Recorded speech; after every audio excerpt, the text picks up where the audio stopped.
ஓம் சரவண பவ. வேல் இருக்க வினை இல்லை, மயில் இருக்க பயமும் இல்லை. 7 நாட்களுக்குள் உனக்கு ஆதாயம் ஏற்பட போகிறது. தியானம் செய், நான் அங்கிருப்பதை நம்பு. நிச்சயம் உனக்கு நல்லது 7 நாட்களில் நடந்தே தீரும்.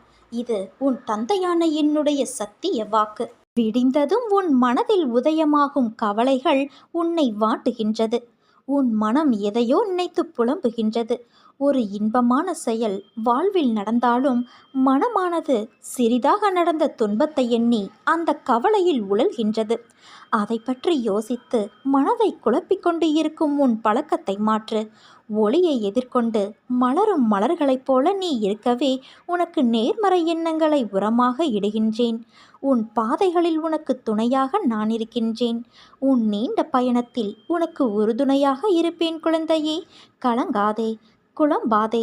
அனைத்து பிரச்சனைகளும் தீர்ந்துவிடும். உன் வாழ்வில் மீண்டும் மகிழ்ச்சி பொங்கும். நம்பிக்கையோடு இரு என் குழந்தையே. உன் வாழ்க்கையில் ஏற்பட்ட அனைத்திற்கும் பதில் கூற நான் தயாராக இருக்கிறேன். நீ உனக்கு யாரும் இல்லை என்று நினைத்து அழுத போதெல்லாம் என் வருகையை நீ உணர்ந்து இருப்பாய். அதே போலத்தான் நீ சற்றும் எதிர்பார்க்காதவாறு இன்று உன் மனதை மாற்றினேன். நீ சந்தோஷத்தில் திக்குமுக்காடி இருந்ததை பார்த்து நான் பூரித்து போய் பார்த்து கொண்டு இருந்தேன். உன்னை சுற்றி உன்னை உண்மையாக நேசிப்பவர்களை இன்று உணர்ந்தாயல்லவா? என் குழந்தையான உன்னை சிரித்து கொண்டே இருப்பதை பார்க்கும்போது இந்த உலகத்தையே நான் மறந்து போகின்றேன். உன் மனதில் இருந்த அனைத்து எதிர்மறையான எண்ணங்களும் மறைந்து போகும். உன் மனதில் இருந்த அனைத்து எதிர்மறையான எண்ணங்களும் மறைந்து போகும் நேரம் வந்து விட்டது. நீ பயப்படாதே.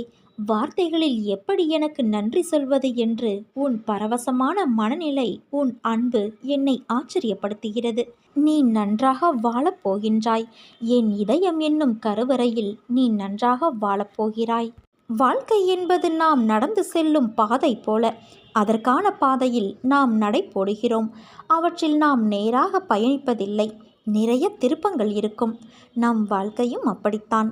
பயணத்தில் சந்திக்கும் நிகழ்வுகளும் அதன் மூலம் நாம் கற்று அறியும் அனுபவமும் பாடங்கள் வாழ்க்கையை பற்றிய புரிதலை ஏற்படுத்தும்.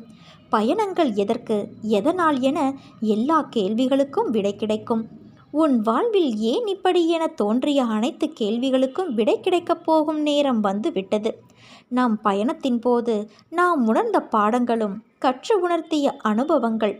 ஒருவரின் மனதை புரிந்து நடப்பவரின் அறிவு, கல்வி கற்றவர் காட்டிலும் மேம்பட்டது.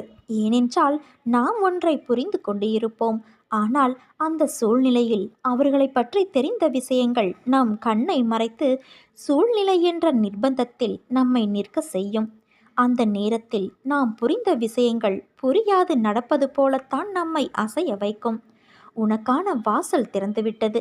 நிச்சயம் உனக்கான பதிலை பெற்று நிம்மதியும் சந்தோஷத்தையும் அமைதியையும் நீ மீட்டெடுப்பாய். உன் பெற்றோருக்கு பாதுகாப்பாய் நான் இருக்கின்றேன். என்னை மீறி எதுவும் அவர்களை நெருங்காதே என் குழந்தையே. அவர்கள் பட்ட கஷ்டங்களுக்கு விடியல் பிறக்கப் போகிறது. நான் உன் உயிராய், என் உயிரின் உருவமாய் நீ இருக்கிறாய். உன்னோடு நான் எப்போதும் இருப்பேன் குழந்தையே. என்னை காணவில்லை என்று வருத்தமடையாதே. உன் கண்களை மூடி என்னை மனதார நினைத்துப்பார். என் ஒளி உருவம் உன்முன் தோன்றும். உனக்கான அனைத்து பதில்களையும் தகுந்த நேரத்தில் நான் தருவேன் என் குழந்தையே. என் அருளும் ஆசியும் எப்போதும் உனக்கு உண்டு. நீ எங்கிருந்தாலும் எதை செய்தாலும் அவை எல்லாவற்றையும் நான் அறிவேன். உன்னை ஆட்டுவிப்பவன் நான். எல்லாவற்றையும் படைத்து காப்பதும் நான் தான். உலகத்தின் ஆதாரம் நான். எவன் என்னை மனதார நினைக்கிறானோ அவனுக்கு எப்போதுமே துன்பம் நேராது. எத்தனையோ துன்பங்களை கடந்து வந்த உனக்கு இது ஒன்றும் புதிது இல்லை. இதையும் நீ கடந்து செல்வாய். இதற்கும் என் துணை உனக்கு நிச்சயம் உண்டு என் செல்வமே. நீ என்னிடம் நேற்று பிரார்த்தனை செய்யும் போதே உன்னால் முழு மனதாக பிரார்த்தனை செய்ய முடியாமல் கவலையோடும் குழப்பத்தோடும் இருந்தாய். நடப்பது எல்லாம் உனக்கு குழப்பத்தையும் அச்சத்தையும் தருகிறது என்று சொல்லி வேண்டினாய். உன் குழப்பங்கள், பிரச்சனைகளை இன்று நான் தீர்த்து வைக்கிறேன் பிள்ளையே. நேர்மறை எண்ணத்தோடு உன் வாழ்வில் நீ விரும்பிய மாற்றத்தை பற்றி நீ மகிழ்ச்சியாக சிந்தனை செய். இன்று சில மாற்றங்கள் நீ நடப்பதை காண்பாய். நம்பிக்கையை மட்டும் கைவிடாதே. உன் மனம் மகிழும் நிகழ்வுகளை நான் நடக்கச் செய்வேன். யாரேனும் ஒருவர் தன்னை என் குழந்தையாக பாவித்து என்னிடம் வேண்டிய அளவு சரணடைந்து அந்த சரணாகதியை முழுமையானதாக செய்து கொள்ள முயற்சிகள் முழுவதும் எடுத்துக்கொண்டு விட்டால் நான் அவருடைய எல்லா சுமைகளையும் ஏற்க முன்வந்து அந்த பக்தரை உண்மையிலேயே தன் குழந்தையாக ஆக்கிக்கொள்வேன். அவருடைய பொறுப்புகள் எல்லாவற்றையும் நானே ஏற்றுக்கொள்வேன். ஒருவர் காண்பது என்னை மட்டுமே. எனினும் என்னை பற்றிய பேச்சுக்களையே செவி மடிப்பினும் என்னிடம் மட்டும் பக்தி கொள்வானாயினும் ஒருவன் முழு மனதோடு என்னை நாடி என்னிடமே நிலைத்து இருப்பின் அவன் உடல் ஆன்மா இரண்டை பற்றியும் எந்தவித கவலையும் கொள்ள தேவையில்லை. என்னிடம் பக்தி செலுத்துவோர் இங்கு ஏராளமானோர் உள்ளனர். ஆனால் என்னிடம் சரணடைந்து என் குழந்தையாக வேண்டுபவர்கள் எத்தனை பேர்? மனித குலத்தில் உள்ள பெரும் குறை இது. சுலபமாக அளிக்கப்படுவதை யாரும் மதிப்பது இல்லை. தன் குழந்தைகளுக்கு அமானுஷ்யமான அதிசயக்கத்தக்க உதவி நான் அளித்த நூற்றுக்கணக்கான சம்பவங்களுக்கு பின்னரும் விசுவாசம் ஏற்படவில்லை என்பது ஆச்சரியமாக உள்ளது. உண்மையிலேயே நீ என்னிடம் சரண் புகுந்துவிட்ட குழந்தை என்றால் நீ வேண்டியதை அளிக்க நான் தயாராக இருப்பதை நீ உணர்ந்து கொள்வாய். என்னிடம் இந்த கணமே பூரண சரணாகதியடைந்து பார். மற்ற எல்லாவற்றையும் நானே பார்த்து கொள்கிறேன். என் சத்தம் உன் மனதில் ஒலித்தால் இப்போதே என்னை நோக்கி பார். என் விழிகள் உன்னோடு பேசும். உன் உணர்வுகள் சில்லிட்டு ஆனந்த கண்ணீர் பெருகும். இதே உணர்வோடு இரு. இனி காலமெல்லாம் மகிழ்ச்சியாக இருக்கும் என் குழந்தையே. உன் வாழ்க்கையில் நிகழ்கின்ற விஷயங்கள் எல்லாம் என் பார்வையில்தான் நிகழ்கின்றது. அவை உன் மனதை ரணப்படுத்தினாலும் உன் உலகம் என்று நீ நினைப்பவர்கள் எல்லாம் உன்னை காயப்படுத்துகிறார்கள் என்று நீ சொல்லி அழுகின்றாய். அவர்கள் ஏன் என்னிடம் இப்படி நடக்கிறார்கள்? மற்றவர்களுக்கு ஒரு நியாயம், எனக்கு மட்டும் ஒரு நியாயம். நான் செய்கின்ற செயல்கள்தான் தவறு, உன் தவறு என்று சொல்கிறார்கள். ஆனால் என்னை அந்த அளவுக்கு தள்ளியது சூழ்நிலை. அதற்கு நான் எப்படி காரணம் என்றுதானே நீ புலம்புகிறாய்? இந்த சூழ்நிலையெல்லாம் விட்டுவிடு. நான் உனக்காகத்தான் இருக்கிறேன். உன்னை விட்டு நான் விலகுவதும் இல்லை, விலகி போகும்படி நான் செய்வதும் இல்லை. உன் அம்மாவாக அப்பாவாக நான் என்றும் உனக்கு துணை இருப்பேன். என் மீது நீ நம்பிக்கை மட்டும் வை.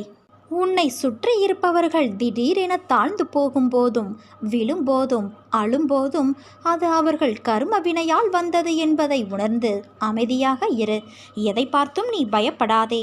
நான் எதுவரை உன் அசைக்க முடியாத நம்பிக்கையாக இருக்கிறேனோ அதுவரை உனக்கு எந்த தீங்கும் வராது. உன் கரங்கள் கால்கள் திடப்படுத்தப்படும். உன்னை நம்பி வருபவர்கள் யாராக இருந்தாலும் மனப்பூர்வமாக உதவி செய். திரும்ப வரும் என பலனை எதிர்பார்க்காதே. உன்மேல் பொறாமை உள்ளவர்களை பார்த்தும் உனக்கு விரோதமாக பேசித் திரிபவர்களை பார்த்தும் நீ பயப்படாதே. என்னை மீறி யாரும் உன்னை நெருங்க முடியாது. இந்த உலகமே ஒன்று திரண்டு உனக்கு எதிராக துன்பம் இழைக்க முயற்சி செய்தாலும் உன் தந்தையான நான் உனக்கென எழுதியது மட்டும்தான் உன்னை வந்து சேரும் என்பதை நீ உறுதியாக நம்பு. வாழ்க்கையில் நினைத்தது கிடைப்பதற்கும் கிடைக்காமல் இருப்பதற்கும் அவரவர் கர்மாதான் காரணம். நிர்ணயிக்கப்பட்ட விஷயங்கள் என்பது நிஜமான உன் வாழ்வில் நடப்பவை. எல்லாவற்றிற்கும் ஏதோ ஒரு காரணம் இருக்கும். அவரவர் துன்பத்திற்கும் இன்பத்திற்கும் எல்லோருடைய மனம்தான் காரணம். இந்த வாழ்க்கை என்பது யாது என்று உன்னிடம் கேட்டால் நீ என்ன சொல்வாய்? நீ சொல்லும் பதிலிலிருந்துதான் என் லீலையின் அடுத்த பெரும் பங்களிப்பு உன் வாழ்வில் நடைபெறும். அப்பா, வாழ்க்கை என்றால் ஒரு பிறப்பின் நோக்கம் அறிந்து வாழ்வதற்கும் ஆன்மா என்ற உருவமற்ற உணர்வுகளுக்கு மதிப்பளித்து அதை நடைமுறையில் செலுத்தி அதற்கான முக்கியத்துவம் கொடுத்து அதை நிறைவு செய்வதில்தான் வாழ்க்கை என்ற சொல்லுக்கும் அர்த்தமும் அதன் பயனும். இந்த பதில் உன்னிடத்தில் வருகிறதா என்பதை முதலில் கேட்டுப்பார். இந்த வாழ்க்கை என்பது அன்பு, பாசம், விசுவாசம், நம்பிக்கை, பக்தி என்ற உணர்வுகளால் நிறைந்தவை. ஒருவருக்கு இதை நம்மால் வழங்க முடியவில்லை என்றால் உன் பிறப்பின் முக்கியத்துவம் அறிந்தும் கோபம், வெறுப்பு, பகைமை என்ற வேண்டாத உணர்வுகளால் உன் ஆன்மாவைப் போல உள்ள மற்றொரு ஆன்மாவிற்கு தெரிந்தும் இந்த வழியை கொடுக்கிறாயே. அதனால் உன்னுள் இருக்கும் நல்லது அடியில் போய் தேங்கிக் கொள்கிறது. நான் மட்டுமா இதை செய்கிறேன்? மற்றவரும் என்னிடத்தில் எதிர்மறை உணர்வுகளை காண்பிக்கிறார்கள். மற்றவரும் என்றால் யார் அவர்கள்? உனக்கு உன் ஆன்மா இல்லை அவர்கள். முதலில் உன் ஆன்மாவிற்கான பங்களிப்பை கொடுத்து அதை மதிக்க கற்றுக்கொள். பிறகு மற்ற ஆன்மா என்ன செய்கிறார்கள் என்ற யோசனையை செய். மாற்றம் என்பது ஒருவரிடத்தில் ஆரம்பிக்கும் ஒரு புத்துணர்வான எழுச்சி. அதை உன்னிடத்தில் கொண்டு வரவே என்னுடைய இத்தனை போராட்டங்களும் உனக்காக நடக்கிறது. மாறுதலுக்கான நடைமுறைகள் தொடங்கிவிட்டது குழந்தையே. நீயும் மனதளவில் உன்னை தயார் செய்து கொள். புதிய வாழ்க்கைக்கு என் அன்பளிப்பும் பாசமும் அருளும் அன்பும் என் உயிரும் மூச்சும் என் பிள்ளையான உனக்கே தருகிறேன். என் முழு மனதில் இடம் பிடித்த என் பிள்ளையான உனக்கு என் ஆசிகள் எப்போதும் உண்டு. நீ எதையும் இனி தேடி செல்ல வேண்டியது இல்லை. உன்னை தேடி அனைத்தும் தானாக வந்து சேரும். நீயே ஆச்சரியப்படப் போகிறாய். நல்ல மாற்றங்கள் நடைபெறப் போகிறது என் குழந்தையே. ஒரு நாள் போவது ஒரு யுகமாக தெரிகிறது என்று புலம்புகிறாயே. நான் இதுவரை எத்தனை யுகங்களை பார்த்திருக்கின்றேன். எத்தனை பேர் வந்தார்கள் போனார்கள். அவர்களில் பெரும்பாலானோர் இப்படித்தான் உன்னை போல புலம்பி தவித்தார்கள். சிலர் மடிந்து போனார்கள், சிலர் எதிர்த்து போராடினார்கள். எல்லாம் முடிந்து அவர்கள் வேறு ஜென்மம் எடுத்து கழித்தார்கள். இனி வருபவர்களுக்கும் இதுதான் நிலை. தோல்விகளையும் கஷ்டங்களையும் கண்டு ஓடி ஒளியாதே. தைரியமாக எதிர்த்து போராடு. இந்த ஜென்ம கடமைகள் அத்தனையையும் இந்த ஜென்மத்திலேயே முடித்துவிடு. அதற்காக எதிர்வரும் கஷ்டங்களை ஏற்று போராட மனதை பக்குவப்படுத்து. முடியாத போதெல்லாம் என் பெயரை உன் மனதிற்குள் நான் பதியம் செய்து வைப்பேன். என்னை கும்பிடுவதற்கு வழியை தேடி அலையாதே. நான் உன் உள்ளத்திலேயே குடியிருந்து வருபவன். எனக்கு சடங்கு சம்பிரதாயங்களோடு தான் பூஜை செய்ய வேண்டும் என நினைக்காதே. எப்போதும் என்னை நினைத்து கொண்டு இரு. அது போதும். அப்போது என் பலம் உனக்குள் ஊடுருவி உன் கஷ்டங்களை தவிடு பொடியாகிவிடும். உனக்கு எதிராக செயல்படுபவர்களையும் துன்பம் விளைவிக்க நினைப்பவர்களையும் நிர்மூலமாக்கிவிடும். உன் விருப்பங்கள் நிறைவேற பிரார்த்தனை செய். வெறும் பிரார்த்தனையினால் உன் பிரச்சனைகளை நான் முடித்து வைப்பேன் என் குழந்தையே. பல குழந்தைகளை பெற்றிருந்தாலும் ஒரு தந்தை தன் குழந்தையின் தவறான நடத்தையை எவ்வாறு சரி செய்வது என்று கவலைப்படுவார். அவர் தன் குழந்தையின் மோசமான நடத்தையை சரி செய்ய போராடுகிறார். கடவுள் நம் தந்தையாக இருப்பதால் அவரது தவறான குழந்தைகளை பற்றி அதிக அக்கறை காட்டுகிறார். நேர்மையாக வாழும் பக்தர்களை கடவுள் பொருட்படுத்த மாட்டார். அவருடைய வார்த்தைக்கு கட்டுப்படுவார். தம்மிடமிருந்து விலகியவர்களையும் கெட்ட நடத்தையால் கெடுக்கப்பட்டவர்களையும் அவர் எப்போதும் நினைப்பார். அவர்களை அவர் கைவிட மாட்டார். அவர்கள் நடந்து செல்லும் பாதை எவ்வளவு அற்பமானது, மோசமானது என்பதை அவர் உணரும்படி கட்டாயப்படுத்துகிறார். ஒரு நொடியில் அவர்கள் கண்களை திறப்பார். கடவுள் ஒரு மனிதனை வீழ்ச்சியின் சேற்றிலிருந்து வெளியே இழுத்து அவரை நேர்மையான வழியில் நடத்துவார். கொள்ளைக்காரன் வால்மீகியும் வக்ரமான அஜாமிலனும் கடவுள் சன்னதிக்கு வரவில்லையா? அதனால் இத்தனை நாள் கடவுளை தியானிக்க முடியவில்லையே என்று நாம் உட்கார்ந்து கவலைப்படக்கூடாது. நீ அன்போடு அப்பா என்று என்னை அழைத்தால் நான் ஆம் என்று உனக்கு பதில் தருவேன். ஏதாவது ஒரு வடிவில் நிச்சயம் உன்னை நான் காப்பாற்றுவேன். என் நாமம் உச்சரிப்பதற்கும் கேட்பதற்கும் மிகவும் இனிமையானது. வாழ்க்கை ஒரு பண்டிகை கொண்டாட்டமாக மாறும். நீ பயப்படாதே. நான் உன்னோடு இருக்கிறேன். எப்போது எங்கே நீ என்னை நினைத்தாலும் நான் உன்னோடு இருப்பேன். இதை நன்றாக நீ நினைவில் வைத்துக்கொள்.